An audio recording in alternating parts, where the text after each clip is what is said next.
اللہ نے 100 سال سے، جیسے بھی ہمارے بھائی بتا رہے، اس خاندان کو ایک قبولیت دی ہے، اس خاندان کو اللہ نے ایک مقام دیا ہے.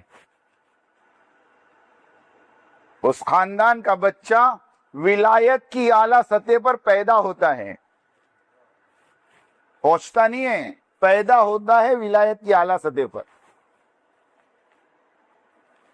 اللہ جزائے خیر دے. حضرت مولانا الیاس صاحب رحمۃ اللہ علیہ نے اپنا سب کچھ لگا دیا، یہاں تک کہ کھانے کو کچھ نہیں بچا تو اپنے ساتھ جو مرکز میں ہمارے اپنے پاس پڑھنے والے جو اس ٹائم کے میواتی تھے، ان کو کہا کہ ایک کام کرو، دیکھو میرے پاس اب تمہارے کو کھلانے کو کچھ نہیں ہے، میں تمہارے کو سفارش نامہ لکھ دیتا ہوں، دلی میں بہت سارے مدرسے ہیں، تم کسی مدرسے میں جا کے پڑھ لو، کیونکہ یہاں تو اب کچھ نہیں ہے. تو ان بچوں نے اور میواتیوں نے، بچے تو نہیں بڑے تھے وہ، ان میواتیوں نے مولوی الیاس سے کہا کہ اچھا ہم تو چلے جائیں دوسرے مدرسے میں، تو تم یہاں کیا کرو گے؟ کہا کہ دیکھو یہ درخت ہے، یہ درخت کا گولر کھا لوں گا، اور یہ حوض ہے، یہ حوض کا پانی پی لوں گا، اور میری زندگی کے جتنے دن بچے گزار دوں گا. گولر سمجھتے؟ گولر، ہاں وہ گولر ہوتے تھے اس زمانے میں.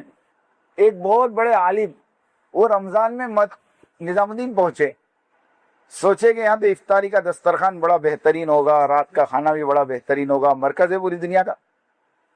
تو دسترخوان پہ بیٹھے افطاری میں تو گولر، کہا ٹھیک ہے ابھی گولر سے افطاری کر لیتے ہیں، عشاء کے بعد تو کھانا ملے گا ہی. عشاء کے بعد بھی دسترخوان بچھا، وہی گولر، سحری میں وہی گولر.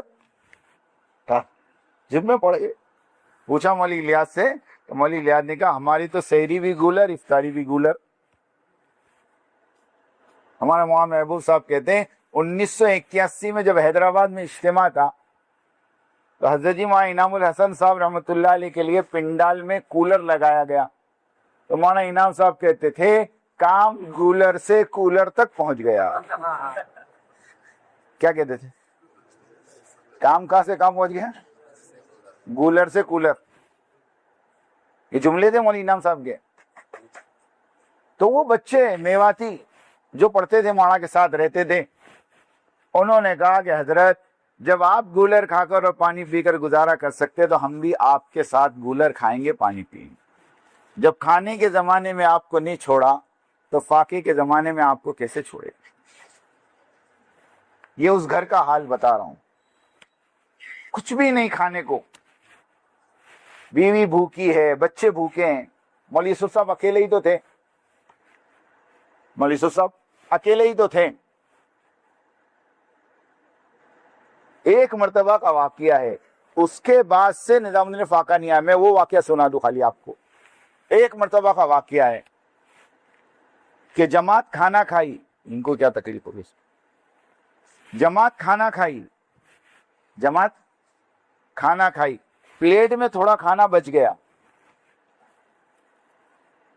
تو مولوی الیاس صاحب رحمۃ اللہ علیہ نے سائیڈ میں سے پلیٹ کو صاف کیا، کھانے کو بیچ میں کیا، اور ایک پردہ ہوا کرتا تھا گھر میں اور مسجد کے بیچ میں، وہ پلیٹ اٹھا کر پردے کے پیچھے دی اور اپنی بیوی سے کہا کہ یہ کھانا تھوڑا سا بچا ہے، تم اور یوسف کھا لو. اب وہ پلیٹ اندر گئی، دسترخوان بچھا، پلیٹ رکھی، مولوی یوسف صاحب نے اور ان کی امی نے ہاتھ دھویا، اور جیسے دسترخوان پر بیٹھ کر پہلا نوالا ابھی اٹھایا بھی نہیں تھا، اتنے میں پردے کے پیچھے سے آواز آئی، ارے ایک اور جماعت آ گئی، وہ کھانا واپس کر دو.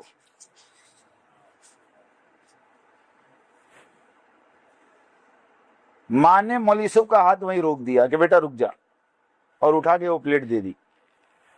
اب بچہ تو بچہ ہوتا ہے نا. مولوی یوسف رونے لگے، مولوی یوسف صاحب چھوٹے سے تھے، رونے لگے. مولوی الیاس کو پتا چلا تو مولوی الیاس صاحب رحمۃ اللہ علیہ کو پتہ نہیں کیا ہوا، وہ اپنے کمرے میں گئے اور دروازہ اندر سے بند کر دیا، دروازہ اندر سے بند کر دیا، اور 20 منٹ یا آدھا گھنٹہ کچھ اندر کیا معلوم کیا کیا. اس کے بعد دروازہ کھول کے جب باہر آئے